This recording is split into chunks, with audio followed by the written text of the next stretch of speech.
Mesdames et messieurs, vous allez assister au match du siècle. À ma gauche, le tenant du titre, de plus en plus puissant, de plus en plus dangereux. Invaincu aujourd'hui, on le surnomme sécheresse, canicule, montée des eaux, climatax, le changement climatique. À ma droite, entraîné par les sélectionneurs de variétés de blé, voici une nouvelle graine de champion, l'équipe des blés dorés. Tout de suite, le premier round. Le premier champion est une variété française, avec des rendements défiant toute concurrence. Va-t-il s'en sortir ? Il résiste, mais, oh que vois-je ? Il dépérit à la première sécheresse. C'est un coup dur pour les blés dorés, il en faudra plus que ça pour venir à bout de Climatax. On les voit se concerter ?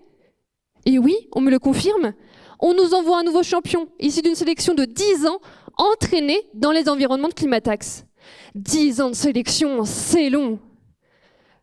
Début du deuxième round, le nouveau champion résiste à la chaleur, à la sécheresse, mais ses rendements sont extrêmement diminués. Il est KO. En 10 ans, Climatax est devenu plus fort. Mais les blés dorés n'ont pas dit leur dernier mot. En effet, chers téléspectateurs, une nouvelle méthode permet de trouver très rapidement un nouveau champion. Il s'agit de la sélection phénomique, et je m'y connais, car je l'élabore dans le cadre de ma thèse. Cette méthode a pour but de prédire les performances de nos futurs champions sans avoir à les tester. Une variété est caractérisée par ses gènes. Le meilleur concurrent sera donc celui qui est le plus proche génétiquement des variétés qui ont bien résisté à Climatax. Pour effectuer mes prédictions, j'ai donc besoin de la proximité génétique entre variétés et des performances connues d'autres variétés. Les performances connues, eh bien on les a. Nous avons vu le résultat des variétés championnes face à Climatax, leurs atouts et leurs faiblesses.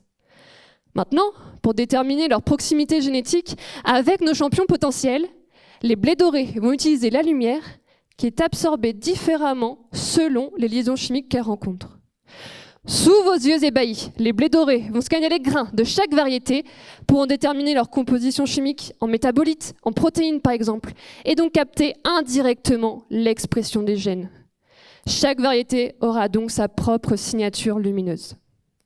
Mesdames et messieurs, il suffit alors de comparer les similitudes entre signatures lumineuses pour obtenir la proximité génétique entre variétés.